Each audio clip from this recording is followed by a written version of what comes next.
Great sizzle reel ahead of that game from Tommy Tran. Jeremy St. Louis, happy to have you alongside Danny Kanell and Brady Quinn as we talk about this final game of Week 13 and kind of decide on where to go with some picks here. So, Danny, let's start with the first touchdown scorer tonight. Who do you have? So I think there's a temptation to go with one of the receivers out there, especially the way, if you're thinking Tampa, which I am, it's easy to look at some of the receiving options that are out there.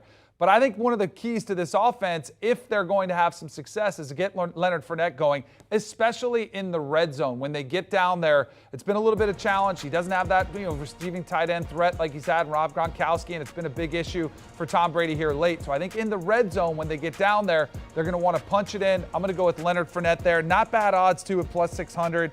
So I'll go with Leonard Fournette. I'm going to go with Chris Olave, one of those wide receivers that Danny just kind of referred to being tempted to. And I think the reason is, A, you get a little value out of it too. But remember, Andy Dalton didn't play the first game against Tampa. It was Jameis Winston.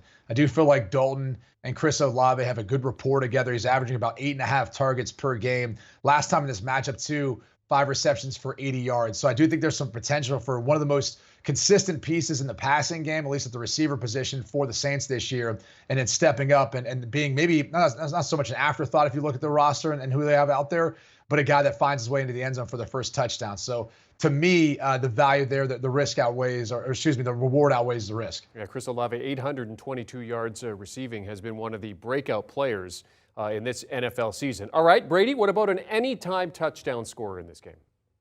Well, if you think the Bucs are going to win the game, and I do think they're going to win the game, that probably means Leonard Fournette's going to score, either rushing or catching the football too. He's been impactful in the passing game out of the backfield. He does lead the team in total touchdowns. So Leonard Fournette to me is the pick for an anytime touchdown because I do think Tampa will score enough points to win this game. Bingo. I'm right there with you, Brad. I'm going back to the Leonard Fournette well on this one. You pointed it out. He's got 3 touchdowns on the ground, so I've got that option in the red zone. But what I was saving for is he also has 3 touchdowns through the air. One of the more dangerous options you can have, especially when you've got a pocket passer like Tom Brady, is the screen game. He's also good at running little option routes coming out as an outlet option for Tom Brady, who gets through his progressions quite frequently. So I think there's an outstanding chance that at some point tonight you'll see Leonard Fournette get into the end zone. So I love this one. Probably one of my favorite props of the night. 462 yards so far this season with 3 touchdowns for the man they referred to as Playoff Lenny. Okay, so Danny, what about in terms of just a Buccaneers prop? Who's your favorite Buccaneers player prop tonight? So it's got to be around Tom Brady, right? I mean, he's the GOAT for a reason. And I think one thing that we're talking about Leonard Fournette being able to run the football, but this team is based around how Tom Brady goes. And I think they realized at some point, probably about 3 or 4 games ago, they said, you know what? We can try to establish the run, but our best chance to succeed, especially against a physical front seven like the New Orleans Saints have, is to throw the football. And I think Tom Brady's going to throw it a lot tonight, and I think he's going to complete a lot of those balls because he's one of the more efficient, accurate quarterbacks in the game. They're going to be throwing it often, so I have over 25.5 completions for Tom Brady. I could see him having a night that's easily 30 for probably 45, 30 for 50 maybe if he's on an off night, but he's going to go over this number. I don't think it's close. Oh, I love we're on the same page here, Danny. So very similar to you, I love the over of Tom Brady pass attempts, all right? Now, he didn't go over this number where it's set right now at 39.5 in their first matchup earlier this season, but his average has been about 42, 43 passes per game so far this year. And I think as the year's gone on, they've realized that they're not really effective running the football. So they're going to have to throw the football a bunch. And who better than Tom Brady, who's only got 2 interceptions on the season. He's been really good taking care of the football. They may not have been productive as far as scoring points, but they know that this is the best route to do so. So kind of similar to your bet where you got the over on completions. I've got over on attempts. So I think it's a nice little marriage we've got going right now. Yeah, Brady, 28 average in terms of his completions. And to your point, Brady, 43 attempts is what his average is per game so far this season. Okay, so Brady, back to you. Your best Saints player prop to bet on tonight.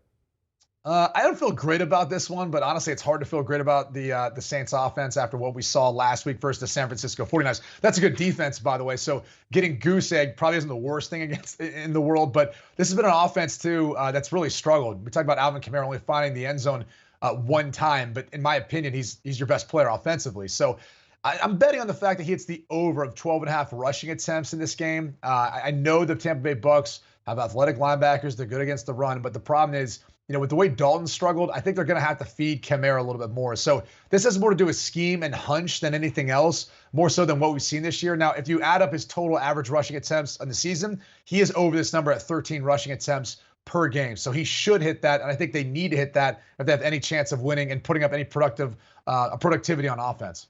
A lot of people have made the case for Jameis Winston now that he's healthy to get back in that starting lineup, and I think Andy Dalton hears a lot of those whispers. And tonight's game, everybody and their brother thinks that Andy Dalton is going to throw an interception. It's minus 142.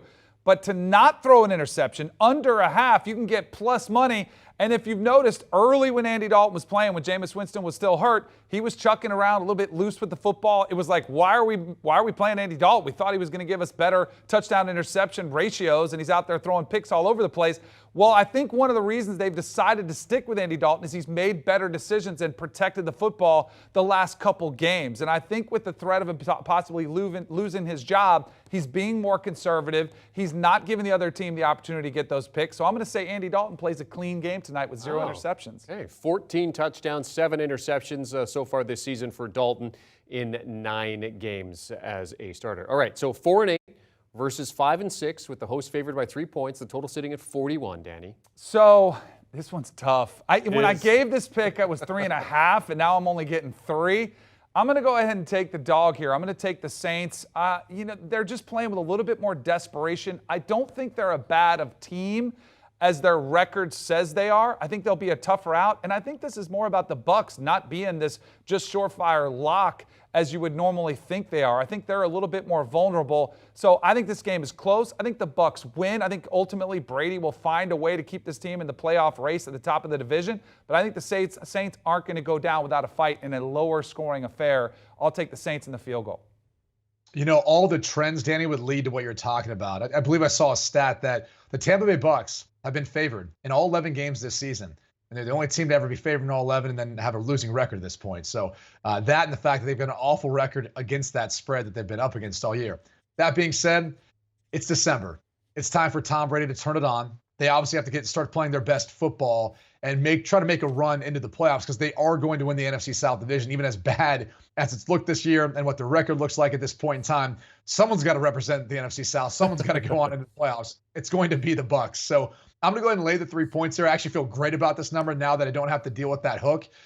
So I think they start changing that trend and what we've been talking about as far as this team and covering the spread. Laying the 3 here with Tampa. Brady Quinn, Danny Kanell making Monday night football picks as the Saints get set to take on the Buccaneers to cap off Week 13. Thank you very much, gentlemen. Great stuff as always. And we have full Monday night football coverage for you here on CBS Sports HQ. It all begins at 6 p.m. Eastern Time. Over 2 hours of coverage leading up to kickoff. We'll get more expert picks and analysis from Brady and Danny. We get a DFS preview with Todd Furman and Jamie Eisenberg. And, of course, news and updates with our lead insider, Jonathan Jones. Do you want a sports network that delivers everything that matters about the game? The highlights, the picks, the instant analysis, no yelling, no fake debates, no politics. Hit the subscribe button and never miss a moment.